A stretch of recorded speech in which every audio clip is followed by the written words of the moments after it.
दोस्तों एक बार फिर से मेरे YouTube चैनल बासित अली सादुलपुर में एक बार फिर से आप सभी दोस्तों का तहे दिल से इस्तकबाल है, हार्दिक अभिनंदन है, स्वागत है। दोस्तों जैसा कि आप सभी जानते हैं कि कोरोना वायरस की वजह से पूरी दुनिया आज खतरे में है। पूरी दुनिया इस महामारी के कारण काफ़ी परेशान हो चुकी है, लोग भी काफ़ी परेशान हो चुके हैं। लॉकडाउन हो रहा है पूरी दुनिया में, लोग अपने घर पर हैं, लोगों के काम धाम सब रुके हुए हैं। और आज दोस्तों मैं आप सभी को कोरोना वायरस से रिलेटेड जितनी भी लेटेस्ट न्यूज़ हैं, आज के दिन में जितनी भी लेटेस्ट खबरें हैं, उन सभी खबरों को आप सभी दोस्तों के साथ शेयर करना चाहता हूं। मुझे उम्मीद है कि आप सभी को मेरी ये इन्फॉर्मेशन काफ़ी अच्छी लगेगी। और प्लीज़ दोस्तों मेरी ये इन्फॉर्मेशन, तमाम इन्फॉर्मेशन अगर आपको अच्छी लगें तो चैनल को सब्सक्राइब ज़रूर कर लीजिए और वीडियो को लाइक और शेयर ज़रूर करें। तो चलिए शुरू करते हैं। मैंने अपनी कॉपी में यानी मैंने अपने नोटबुक में काफ़ी न्यूज़ हैं, जो लेटेस्ट न्यूज़ हैं उनको नोट कर लिया है और अब मैं आप सभी के साथ इन तमाम न्यूज़ को शेयर करना चाहता हूं। चलिए शुरू करते हैं। तो दोस्तों पहली न्यूज़ है,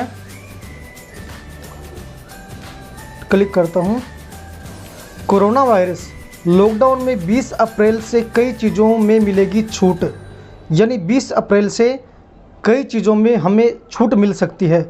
अब वो क्या छूट हैं और किन चीज़ों के लिए हमें छूट मिलेगी, चलिए पूरी न्यूज़ को मैं आपको पढ़कर सुना देता हूँ।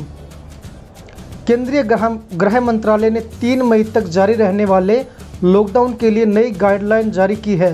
मंगलवार को प्रधानमंत्री नरेंद्र मोदी जी ने देश के नाम संबोधन में 3 मई तक लॉकडाउन जारी रहने की घोषणा की थी और आज जारी हुई इस गाइडलाइन का भी जिक्र किया था। प्रधानमंत्री मोदी जी ने ये भी कहा था कि 20 अप्रैल तक को बहुत ही सख्ती से लॉकडाउन का पालन किया जाएगा, लेकिन अगर हालात बेहतर हुए तो उनके अनुरूप 20 अप्रैल के बाद कुछ राहत दी जाएगी। पीएम मोदी ने कहा था कि इस सिलसिले में गृह मंत्रालय विस्तृत गाइडलाइन भी जारी करेगा। अब दोस्तों नई गाइडलाइन की मुख्य बातें क्या हैं वो मैं आपको बताने जा रहा हूँ। नई गाइडलाइन में क्या लिखा है और कौन से नियमों में बदलाव हुए हैं और कौन कौन से काम हमें करने पड़ेंगे, और चलिए मैं आपको पूरी न्यूज़ पढ़ के बता देता हूँ। रेल, मेट्रो, सड़क और हवाई यात्रा 3 मई तक बंद रहेंगे, यानी रेल, मेट्रो, सड़क और हवाई यात्रा 3 मई तक बंद रहेंगे। लॉकडाउन की तिथि भी 3 मई तक है और ये तमाम रेल हो, फिर चाहे मेट्रो हो या फिर हवाई यात्रा हो, ये 3 मई तक बंद रहेंगे। केंद्र सरकार और राज्य सरकार के सभी दफ्तर 3 मई तक बंद रहेंगे।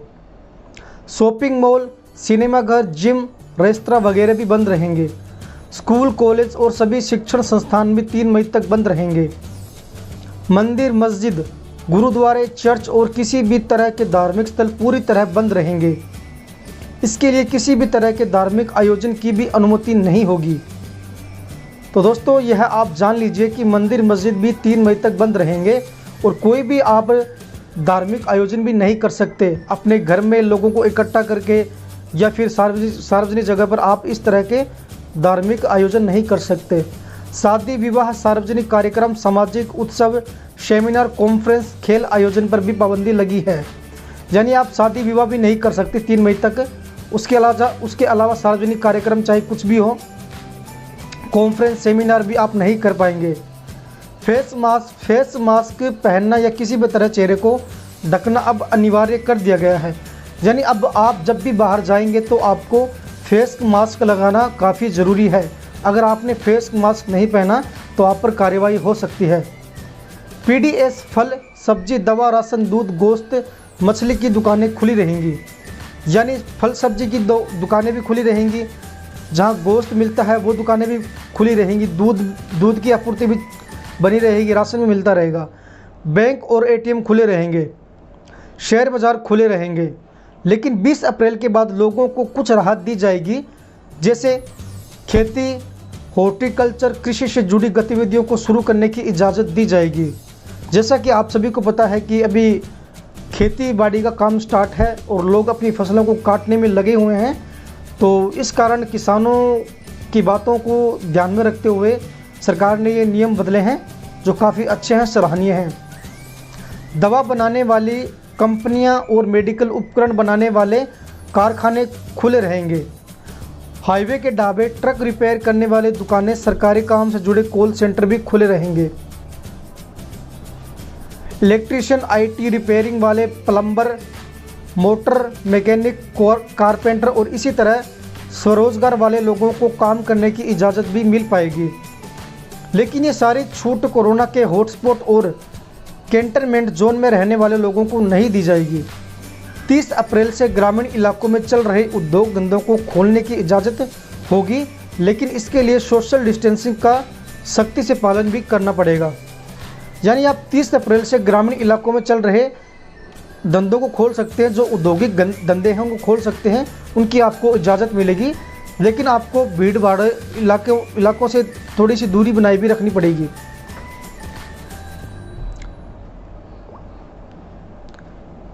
इसके बाद दोस्तों एक खबर है जो मैंने यहाँ पर लिखी है। खबर है, धर्म के आधार पर बंटा अहमदाबाद अस्पताल का कोविड वार्ड, प्रेस रिव्यू। चलिए आपको पूरी खबर में पढ़ के बता देता हूँ कि पूरी खबर में क्या लिखा है। अहमदाबाद के सिविल अस्पताल में कोविड-19 के मरीजों के लिए 1200 बेड तैयार किए गए हैं। यूँ तो ये सभी बेड कोविड-19 के मरीजों के लिए तैयार किए गए हैं, लेकिन कोरोना मरीज के लिए तैयार किए गए बेड्स को आस्था के आधार पर बांट दिया गया है, जो काफ़ी निंदनीय बात है। ऐसा नहीं होना चाहिए। चलिए, अगर ऐसा है तो बहुत ही गलत है। मैं आपको पूरी खबर पढ़ के बताता हूँ आगे। चिकित्सा अधीक्षक डॉक्टर गुणवंत एच राठौड़ का कहना है कि हिंदू मरीजों के लिए अलग वार्ड और मुस्लिम मरीजों के लिए अलग वार्ड की व्यवस्था राज्य सरकार के आदेश के आधार पर की गई है, लेकिन राज्य के उप मुख्यमंत्री और स्वास्थ्य मंत्री नितिन पटेल ने ऐसी किसी भी तरह की बात की जानकारी हमें देने से इनकार भी कर दिया है। डॉक्टर राठौड़ के हवाले से लिखता है, आमतौर पर अस्पतालों में महिलाओं और पुरुषों के लिए अलग अलग वार्ड होते हैं, लेकिन यहाँ इस अस्पताल में हिंदू और मुस्लिमों के लिए अलग अलग वार्ड बनाए गए हैं, जो कि एक अच्छी खबर रही है दोस्तों, क्योंकि इस महामारी से पूरा देश परेशान है और ये बीमारी जात धर्म देखकर नहीं आती कि कौन हिंदू है कौन मुस्लिम है। ये बीमारी हर किसी को लगती है, तो ऐसा नहीं होना चाहिए, जो कि मुझे तो काफ़ी गलत लग रहा है। इसके बाद लिखा है, लेकिन जब उनसे इसका कारण पूछा गया तो उन्होंने कहा कि ये फैसला सरकार की ओर से लिया गया है और इस संबंध में आप उन्हीं से पूछ सकते हैं। अस्पताल में किसी मरीज को भर्ती किए जाने को लेकर जो प्रोटोकॉल है, उनके अनुसार अगर किसी शख्स को कोविड-19 है या नहीं, इसे लेकर अभी संदेह है, यानी अगर उसके मामले में अभी कोविड-19 की पुष्टि नहीं हुई है तो उसे संक्रमित शख्स, यानी वो शख्स जिसकी रिपोर्ट पॉजिटिव आ चुकी है, उससे अलग रखा जाता है। इस अस्पताल में कोरोना वायरस के 186 मामलों में से 150 में रिपोर्ट पॉजिटिव आई है। अस्पताल के सूत्रों के हवाले से खबर लिखता है कि इनमें 150 से कम यानी 40 मुस्लिम हैं। इसके बाद दोस्तों खबर है, दिल्ली में 8 नए इलाके हुए सील। पूरी खबर में आपको पढ़कर बताता हूं कि पूरी खबर में क्या लिखा है। दिल्ली सरकार ने मंगलवार को 8 और नए इलाकों को सील किया। हिंदुस्तान टाइम्स ने इस खबर को दूसरे पन्ने पर छापा है। इसके साथ ही दिल्ली में कुल 55 इलाकों को सील कर दिया गया है। इन 8 नए इलाकों में 3 दक्षिण पूर्वी दिल्ली में हैं। ये 3 हैं खिड़की एक्सटेंशन, चिराग दिल्ली और संगम विहार। इसके अलावा सेंट्रल दिल्ली में 12 हिंदू राव इलाका और नवाब जंग है। बाकी के 3 में एक दक्षिण पश्चिमी दिल्ली में जनकपुरी, दूसरा उत्तरी पूर्वी दिल्ली में शास्त्री पार्क और तीसरा जहांगीरपुरी के एच ब्लॉक को सील कर दिया गया है। मंगलवार को कोरोना वायरस से संक्रमण के 51 नए मामले दिल्ली में सामने आए थे। इसके साथ ही कोरोना वायरस से दिल्ली में कुल संक्रमितों की संख्या अब 1561 हो गई है और मरने वालों की कुल संख्या 30 के आसपास है। सरकार ने एडीएम को आदेश दिया है कि अगर कहीं भी क्लस्टरिंग केस मिले तो उस इलाके को तत्काल सील कर दिया जाए। आगे लिखा है, सेंट्रल दिल्ली में कोरोना वायरस के 2 नए मामले आज़ाद मार्केट के 12 हिंदू राव इलाके और नवाजगंज में भी मिले हैं। सदर बाजार, चांदनी महल और करीम नगर पहले से ही क्लस्टर हैं। हिंदुस्तान टाइम्स से एक अधिकारी ने बताया कि नवाबगंज में 10 लोग कोरोना वायरस से संक्रमित हो चुके हैं, जिनमें 9 लोग एक ही परिवार से हैं। इसके अलावा 3 मामले जिनमें एक की मौत भी हो गई है, वो आज़ाद मार्केट में 12 हिंदू राव इलाके से है।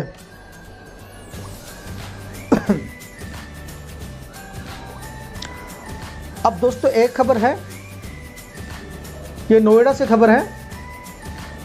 कोरोना संकट ने तोड़ा घर खरीदने या बेचने का सपना। अब देखते हैं खबर में क्या लिखा है। खबर में हमें इस बारे में किस तरह की जानकारी मिलती है, मैं आप सभी को पढ़कर बता देता हूं। नोएडा से खबर है जो मैंने अभी आपको बताया है। नोएडा के सेक्टर 118 की नीमी शर्मा इन दिनों सुबह शाम भारत में कोरोना वायरस के नए मामलों से जुड़ी खबरें देखती रहती हैं। पिछले 9 वर्षों से निजी क्षेत्र में काम करने वाली निम्मी ने इसी साल मार्च महीने में शादी के अलावा अपनी ज़िंदगी का दूसरा सबसे बड़ा फैसला लिया था। उन्होंने उत्तर प्रदेश के ग्रेटर नोएडा में एक 3 बेडरूम फ्लैट बुक कराया था और उसके लिए बैंक से 33 लाख रुपए का कर्ज भी ले लिया था। चूँकि उनका नया निर्माणाधीन फ्लैट 44 लाख रुपए का है, तो उन्होंने उसके लिए अभी तक की अपनी 11 लाख की जमा पूंजी भी उसमें झोंक दी थी। साथ ही हर महीने देना है मौजूद किराए के फ्लैट का 18,000 महीना भी।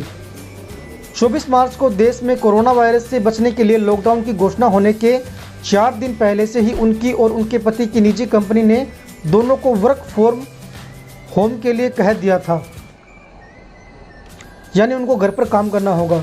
फिर लॉकडाउन शुरू हुआ और इस दंपति की चिंताएं भी होने लगी।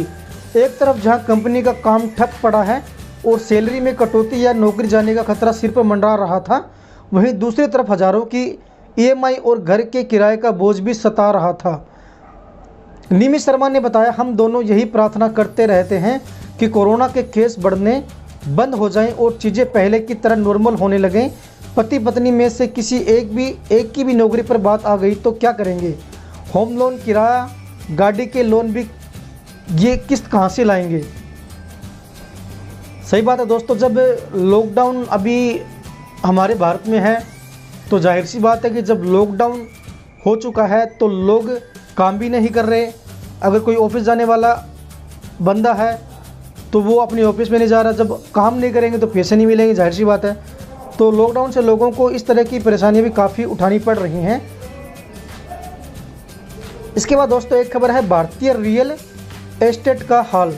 कोरोना वायरस के संक्रमण से बचने के लिए भारत में पिछले 3 हफ्तों से आवश्यक वस्तुओं के अलावा हर तरह का कारोबार और उत्पाद बंद है, जैसा कि मैंने आप सभी को बताया है अभी। जाहिर है भारत के विशाल रियल एस्टेट सेक्टर में भी, चाहे वो व्यावसायिक हो या घरेलू, हर तरह का काम ठप हो चुका है। सोशल डिस्टेंसिंग के दौर में न तो निर्माण हो सकता है, न बिक्री और न ही खरीद फरोख्त की रजिस्ट्री, क्योंकि अधिकांश दफ्तर भी बंद हो चुके हैं। लेकिन भारतीय रियल एस्टेट की मुसीबत सिर्फ कोरोना वायरस से शुरू नहीं हुई है। जानकारों के मुताबिक पिछले 2-3 साल से गिरावट या लंबा ठहराव देखते रहे इस सेक्टर का हाल कोरोना के दस्तक देने के पहले से बहुत बुरा था। इंडस्ट्री डाटा के मुताबिक भारत के 9 बड़े शहरों में साल 2019 के अक्टूबर से दिसंबर महीनों के बीच घरों की बिक्री में 33% तक की गिरावट आ चुकी थी। वजह थी एक लंबे समय से अटके हुए हाउसिंग प्रोजेक्ट्स का काम ठप रहना और सैकड़ों बिल्डरों का खुद को दिवालिया घोषित करना।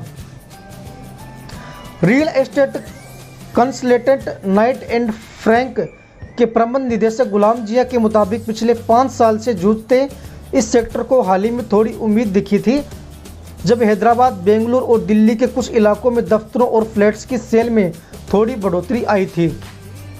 उन्होंने कहा, कोरोना वायरस का आना इस सेक्टर के लिए वैसा ही साबित हुआ जैसे कि ताबूत में आखिरी कील गाड़ने वाली कहावत का इस्तेमाल होता है। बड़े से बड़ा डेवलपर अपनी साइटों पर फंसे लेबर को रख नहीं पा रहा और इस सब का नतीजा होगा बढ़ी हुई कीमतें, जिसके चलते खरीदार कम होते जा रहे हैं। अगर हाउसिंग या घरेलू सेक्टर की बात की जाए तो अनुमान है कि भारत में फिलहाल 5 लाख से भी ज़्यादा ऐसे फ्लैट्स मौजूद हैं जिनका कोई खरीदार नहीं है। इनमें करीब 20 से 30% ऐसे फ्लैट्स भी हैं जिनमें पिछले कुछ वर्षों से निर्माण भी ठप रह रहा है। केंद्र सरकार ने पिछले वर्षों के दौरान होम लोन पर ब्याज दरें कम की थी और खरीदारों को टैक्स छूट भी कम कर दी थी, जिससे हाउसिंग सेक्टर में नई जान फूंकी जा चुकी थी। साथ ही फंसे हुए प्रोजेक्ट्स के लिए 25,000 करोड़ के स्ट्रेस फंड की घोषणा भी की गई थी। इसके बाद दोस्तों होम लोन ब्याज दरें भी लगातार घटी और फिलहाल 8.5% की दरें पिछले एक दशक में सबसे कम बताई जा रही हैं। लेकिन इन्हीं वर्षों के बीच भारत के रियल एस्टेट सेक्टर को सरकार के 3 बड़े फैसलों से भी तालमेल बिठाने का समय लग रहा है। इनमें पहला था 2017 में लागू किए गए रेरा कानून यानी real estate development and regulation act के बाद के हालातों से निपटना। इस कानून के तहत बिल्डर को नए प्रोजेक्ट का 70% पैसा एक अलग अकाउंट में रखना अनिवार्य हो गया था। सबसे अहम बात थी कि बिल्डर एक प्रोजेक्ट की रकम दूसरे प्रोजेक्ट के लिए नहीं इस्तेमाल कर सकते थे और नए प्रोजेक्ट शुरू करने के पहले कई स्तर पर अनुमोदन लेना अनिवार्य भी हो चुका था। रियल एस्टेट सेक्टर के सामने दूसरी बड़ी चुनौती आई जीएसटी यानी एक देश एक कर वाले कानून से, जिसके तहत देश को एक बड़ा बाजार बनाने में मदद मिलनी थी और भ्रष्टाचार और टैक्स चोरी पर लगाम भी लगना था। तीसरा बड़ा फैसला था नोटबंदी, जिसका प्रमुख उद्देश्य बाजार में काले धन का सफाया बताया गया था। इस पर तो बहस अभी भी जारी है कि भारत में नोटबंदी लागू करने से सफलता की कितनी मिली, लेकिन जानकारों का मानना है कि नोटबंदी का शायद सबसे बड़ा असर रियल एस्टेट में ब्लैक मनी के बेशुमार आदान प्रदान पर हुआ। गोवा यूनिवर्सिटी के राजनीतिक अर्थशास्त्री प्रोफेसर राहुल त्रिपाठी बताते हैं, जो ब्लैक मनी आदर्श बताया जाता था उसके बारे में बिना प्रमाण के कुछ भी कहना ठीक है, लेकिन रियल एस्टेट, कमर्शियस और हाउसिंग में लगभग सभी को लगता था कि काले धन का बोलबाला बढ़ चुका था और अब कीमत अब कम दिखता है। कोरोना के दौर में तो एक तरफ जब ये बात तय थी कि भारतीय रियल एस्टेट एक बड़ी चुनौती से गुजर रहा है, उसी समय उसे कोरोना वायरस के चलते लॉकडाउन में अपनी चपेट में ले लिया। जाहिर है खरीदार के अलावा प्रॉपर्टी बेचने वालों पर भी इसका गंभीर असर दिख रहा है। ग्रेटर नोएडा के रहने वाले प्रॉपर्टी डेवलपर सोनू नागर ज़मीन खरीदने के बाद उसके प्लॉट बेचने का काम भी काफ़ी दिनों से कर रहे हैं, लेकिन कोरोना के चलते लागू हुए लॉकडाउन ने उनकी मुश्किलें बढ़ा दी हैं। उन्होंने बताया, दासना NH-24 के सटे हमारे 2 प्रोजेक्ट्स अधूरे पड़े हैं। 80 बीघा ज़मीन खरीदकर उसमें डेवलपमेंट कर रहे थे और जिससे ज़मीन खरीदी थी उसे 60% पैसे भी दे दिए थे। एक तरफ पूरा पेमेंट करने का दबाव है और दूसरी तरफ कोरोना लॉकडाउन के बाद खरीदार नहीं दिख रहा। पता नहीं आगे क्या होने वाला है। बचा भुगतान कहां से करेंगे।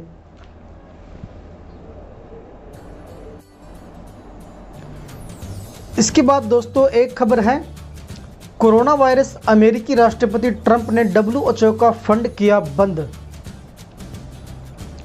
चलिए पूरी खबर मैं आपको पढ़कर बता देता हूं।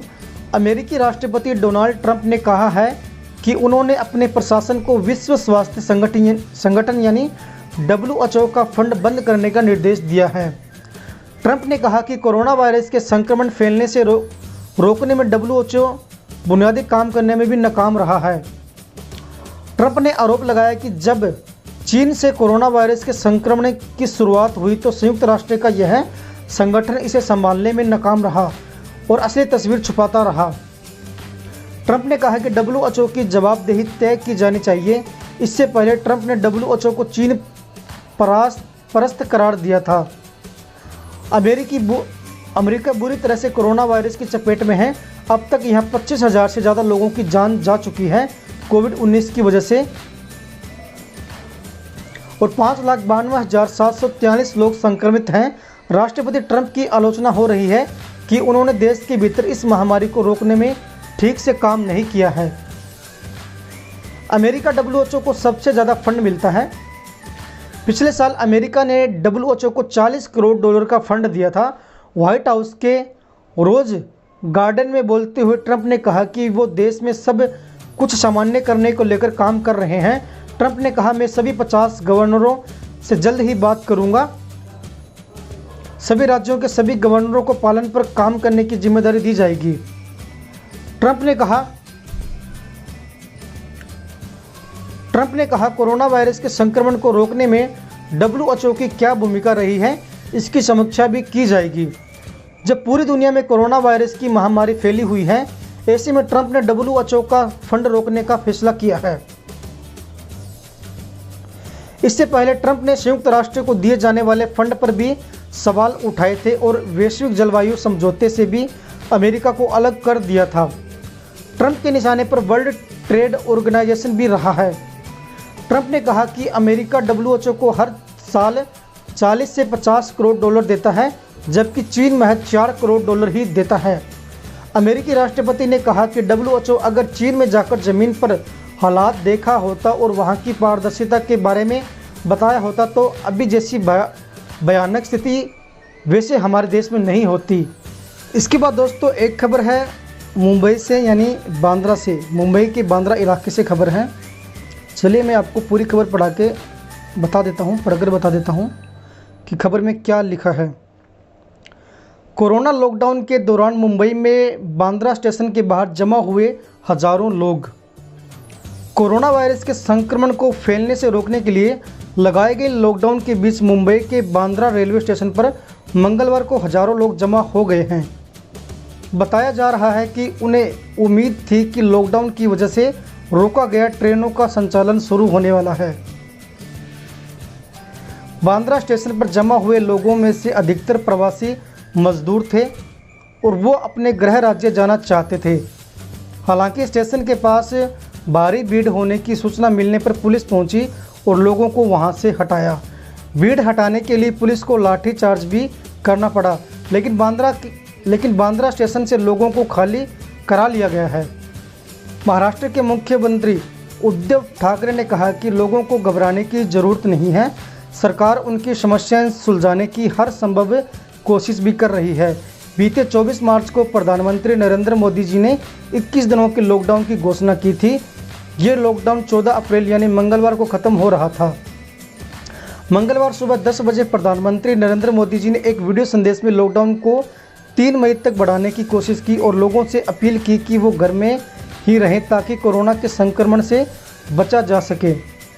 बांद्रा में इतनी बड़ी संख्या में लोगों के जमा होने के मामले में मुंबई पुलिस अब जांच कर रही है कि आखिर एक साथ इतने लोग जमा कैसे हो गए और इतने लोग एक साथ आए कैसे। महाराष्ट्र सरकार में मंत्री आदित्य ठाकरे ने ट्वीट कर बताया कि बांद्रा स्टेशन के बाहर फिलहाल हालात सामान्य हैं और भीड़ को हटा दिया गया है।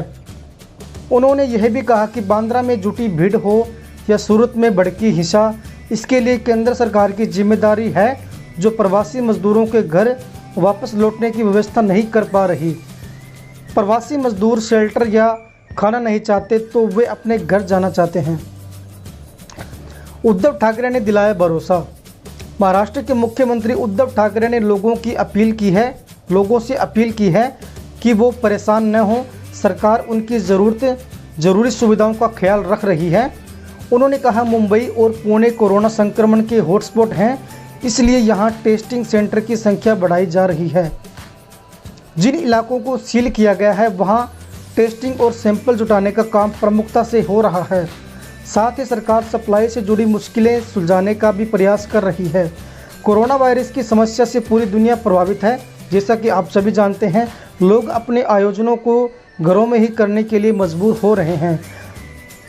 मैं भीम सैनिकों को धन्यवाद देना चाहता हूं, जिन्होंने अंबेडकर जयंती के मौके पर किसी तरह की रैली या सभा नहीं की और अपने घरों में ही रहकर रैली और बाबा साहब को श्रद्धांजलि दी। उद्धव ठाकरे ने बताया कि महाराष्ट्र के 10 जिले कोरोना संक्रमण से मुक्त हैं और सरकार की कोशिश रहेगी कि यहाँ कोई मामला सामने न आए। साथ ही बाकी जिले भी कोरोना संक्रमण से जल्द मुक्त हो जाएंगे। उन्होंने कहा, आज प्रधानमंत्री नरेंद्र मोदी जी ने 3 मई तक लॉकडाउन बढ़ाने की घोषणा की है। मैं उन्हें धन्यवाद देना चाहता हूं, मैंने भी यही सुझाव दिया था। महाराष्ट्र में कोरोना वायरस के टेस्ट सबसे ज़्यादा हो रहे हैं। मुंबई में आज सुबह तक 22,000 से अधिक सैंपल टेस्ट के लिए भेजे गए हैं।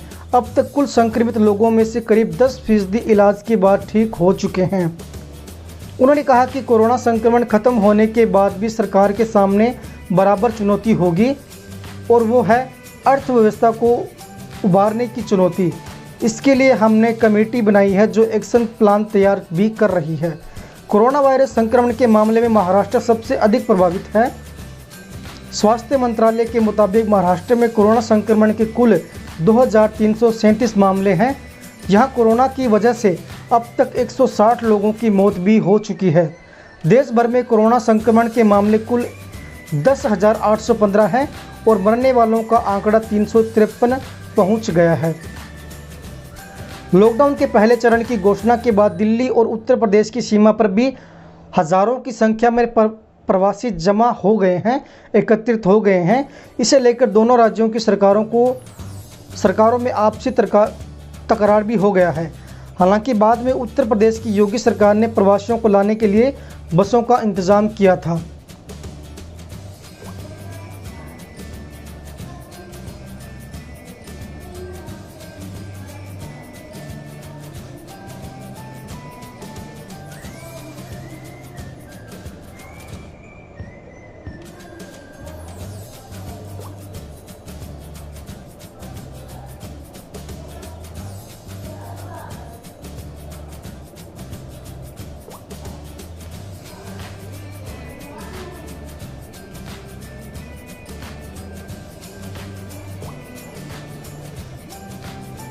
इसके बाद दोस्तों खबर है बॉलीवुड से रिलेटेड।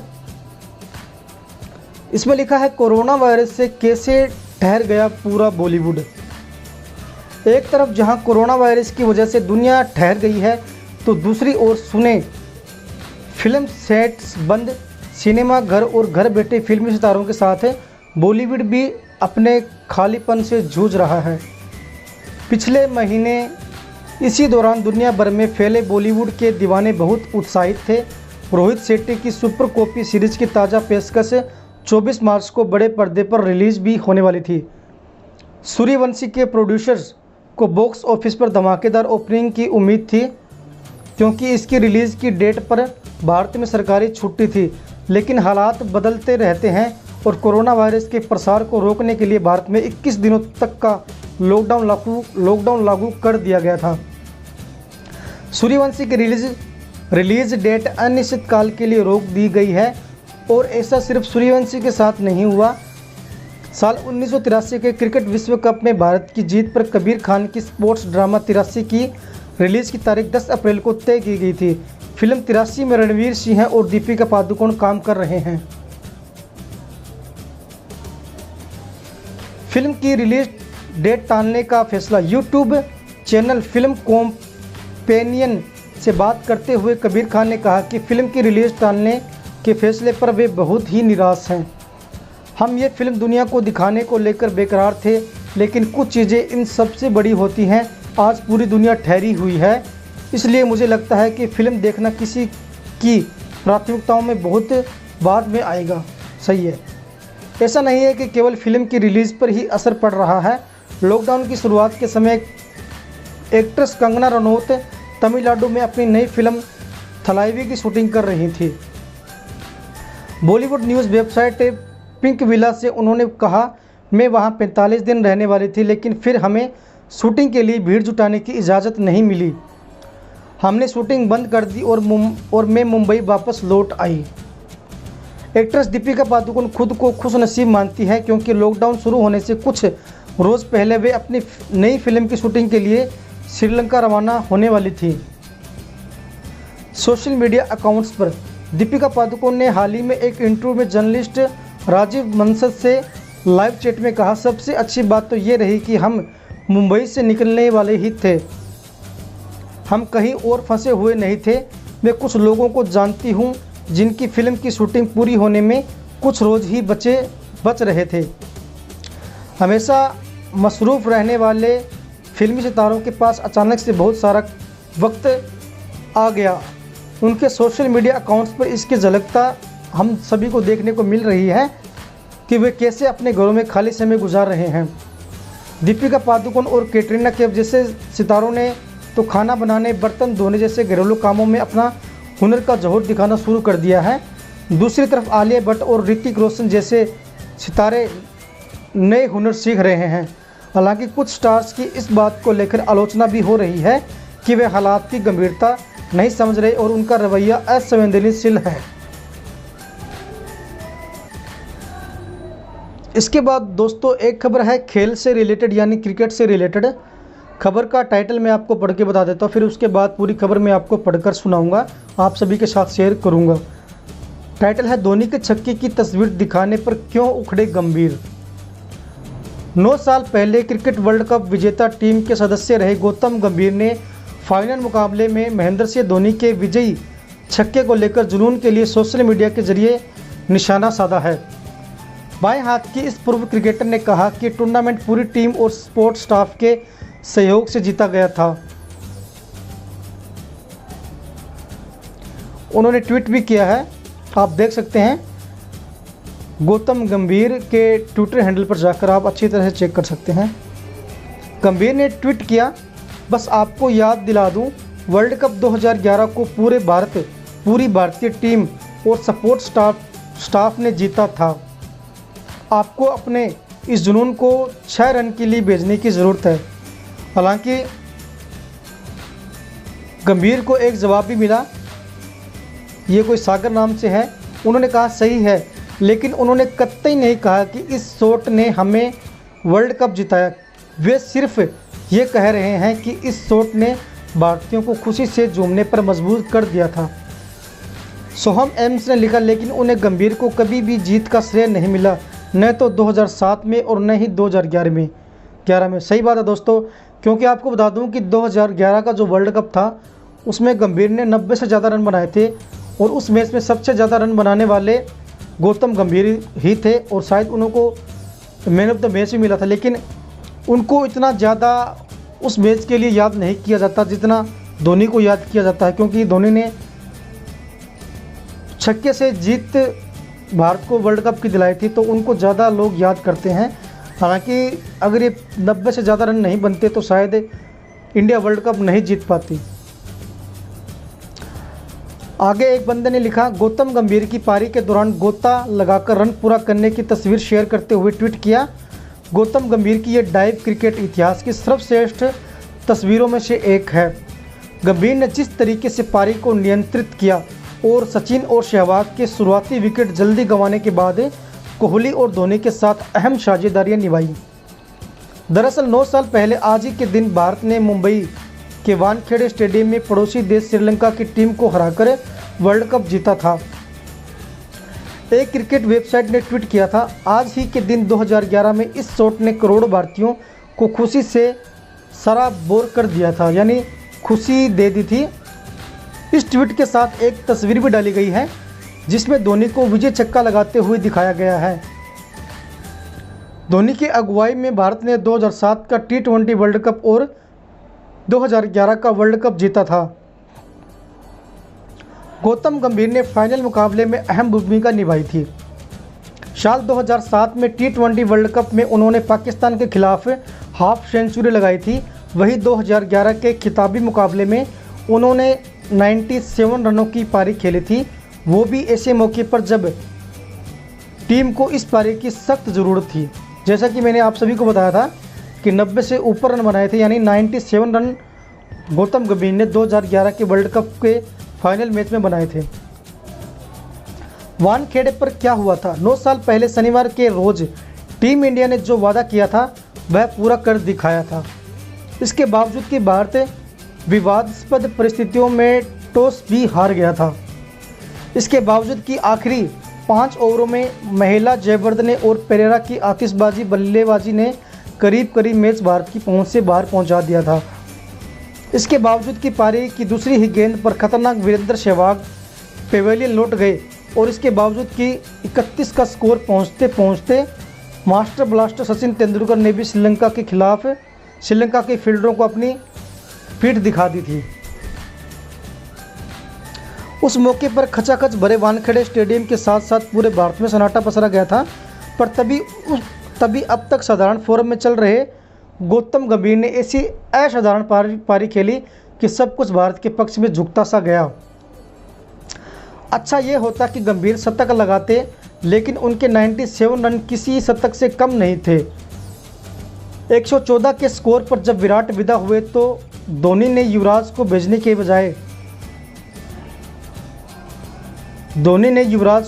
के बजाय अपने आप को प्रमोट किया और करीब करीब हर बॉल पर रन बनाते हुए भारत के स्कोर को श्रीलंका के स्कोर के नज़दीक ले गए। आखिर में धोनी ने छक्का लगाकर भारत को 6 विकेट से जीत दिला दी थी। धोनी ने 79 गेंदों पर 91 रनों की तेज़ तर्रार पारी खेली थी। धोनी को मैन ऑफ द मैच घोषित किया गया था। सॉरी दोस्तों, उस मैच में धोनी को मैन ऑफ द मैच दिया गया था। जैसा कि मैंने आपको बताया था कि इस मैच में गौतम गंभीर को मैन ऑफ द मैच मिला था, लेकिन ऐसा नहीं था, धोनी को मैन ऑफ द मैच दिया गया था। आपको बता दूं, इस फाइनल का डिफाइनिंग मोमेंट था जब पूरी भारतीय टीम ने सचिन को कंधे पर बैठाकर पूरे मैदान का चक्कर लगाया था। गावस्कर ने कहा, इस तरह के क्षण किसी खिलाड़ी के जीवन में एक आध बार ही आते हैं। मैच के बाद सचिन पिच तक गए, इसकी मिट्टी को छुआ और उसे अपने माथे से लगा लिया था।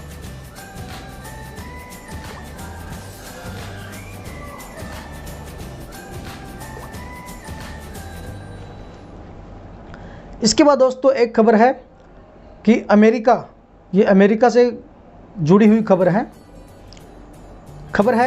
चांद पर खुदाई क्यों करवाना चाहते हैं राष्ट्रपति डोनाल्ड ट्रंप। डोनाल्ड ट्रंप चाहते हैं कि अमेरिका चांद पर खुदाई का काम शुरू कर दे। अमेरिका की नज़र चांद पर मौजूदा खनिज पदार्थ पर है। अमेरिकी राष्ट्रपति ने हाल ही में एक बयान देते हुए कहा गया कि अमेरिका को अंतरिक्ष में उपलब्ध संसाधनों को तलाशने और उसके इस्तेमाल का हक है। आदेश में ये भी कहा गया है कि अमेरिका अंतरिक्ष को संसाधनों के साझे इस्तेमाल की जगह के तौर पर नहीं देखता है और ऐसा करने के लिए किसी अंतर्राष्ट्रीय समझौते की इजाज़त लेने की ज़रूरत भी नहीं समझता है। लेकिन सवाल ये उठता है कि अमेरिका अंतरिक्ष में खनन क्यों करना चाहता है और इसके क्या फ़ायदे हो सकते हैं। रेडियो 1 न्यूज़ बीट ने इस सिलसिले में कई दिनों से विशेषज्ञों से बात करके इससे जुड़े सवालों के जवाब प्राप्त करने की कोशिश की है। इसमें दोस्तों लिखा था, पृथ्वी के बाहर जीवन। पेशे से स्पेस जर्नलिस्ट शारा कुर्डास कहती हैं, चंद्रमा के खनन से इंसान को अंतरिक्ष में और आगे जाने में मदद मिलेगी। इंसान मंगल तक भी जा सकता है। अंतरिक्ष में फ्यूल स्टेशन होने का मतलब हुआ कि रॉकेट अंतरिक्ष में ईंधन की चिंता किए बगैर और आगे तक जा सकेंगे। शारा कहती हैं, जब आप छुट्टियों पर जाते हैं तो किचन सिंक लेकर नहीं जाते हैं। ये कुछ वैसा ही है। जब हम अंतरिक्ष जाते हैं तो हमें हर चीज़ साथ लेकर जाने की ज़रूरत नहीं पड़ती है। गहराई से तलाश करना बेहद अहम है क्योंकि अंतरिक्ष में बहुत संभावनाएं हैं और उनके दोहन से हमारी पृथ्वी को फ़ायदा भी हो सकता है। जलवायु परिवर्तन की समस्याएं। यूनिवर्सिटी ऑफ सेसेक्स में ऊर्जा नीति विभाग के प्रोफेसर बेंजामिन शोवाकुल कहते हैं कि जलवायु परिवर्तन की वजह से दुनिया ऊर्जा के गैर पारंपरिक स्रोतों की तरफ रुख कर रही है और उसे अंतरिक्ष में उपलब्ध इन संसाधनों की ज़रूरत पड़ चुकी है। प्रोफेसर बेंजामिन का कहना है कि हमारे पास जो संसाधन उपलब्ध हैं हमने उसे लगभग ख़त्म कर दिया है। अंतरिक्ष में उपलब्ध खनिज पदार्थों का खनन करके हम इलेक्ट्रिक कारें बना सकते हैं। ये लंबे समय में हमारे पर्यावरण के लिए अच्छा भी होगा। हमें लिथियम और कोबाल्ट जैसे खनिजों की ज़रूरत पड़ती है। ये चीन, रूस या फिर कांगो जैसे देशों में मुख्यतः पाया जाता है। इससे हासिल करना मुश्किल भी है। दुनिया भर के अलग अलग आपूर्तिकर्ता देशों में खनिजों की आपूर्ति सुनिश्चित करना एक जटिल काम है।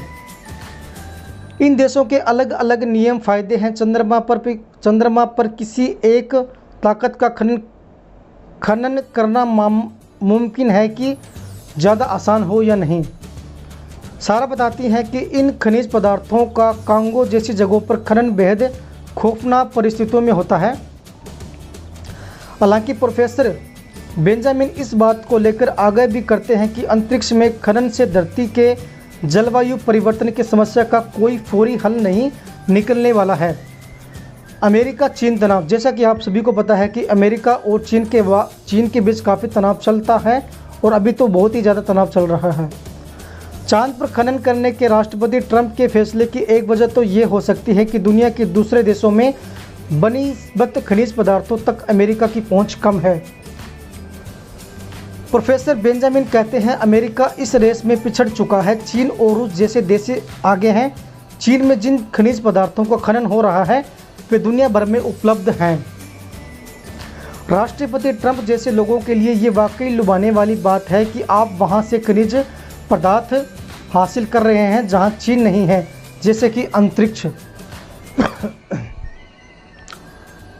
राष्ट्रपति ट्रंप जब से सत्ता में आए हैं, अमेरिका और चीन के बीच तभी से तनाव की स्थिति बन चुकी है। प्रोफेसर बेंजामिन की राय में ये राष्ट्रपति ट्रंप के लिए अपने प्रभुत्व और नेतृत्व को जतलाने का एक मौका है। कानून क्या कहता है?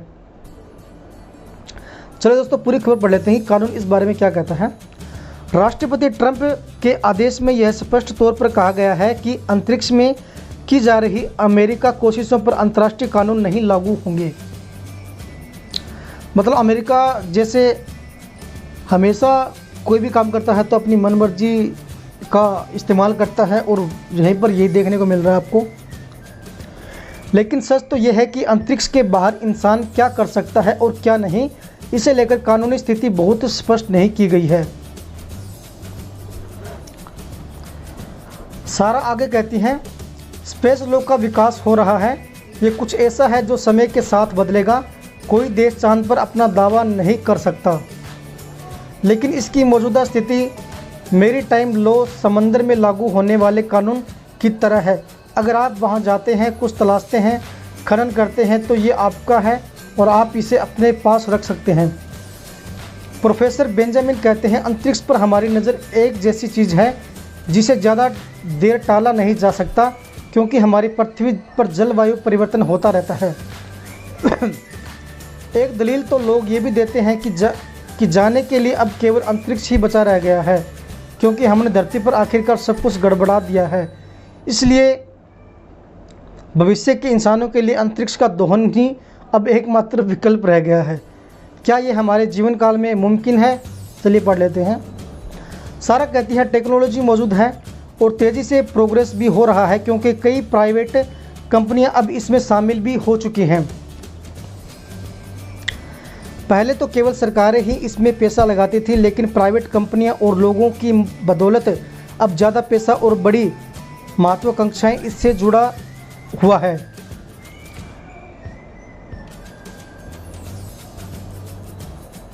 हम आने वाले समय में बड़ी प्रगति देख सकेंगे, जैसे कि चंद्रमा और क्षुद्र ग्रहों पर खनन, मंगल पर इंसान का जाना। ये बातें हमारे जीवन काल में ही साकार होने वाली हैं।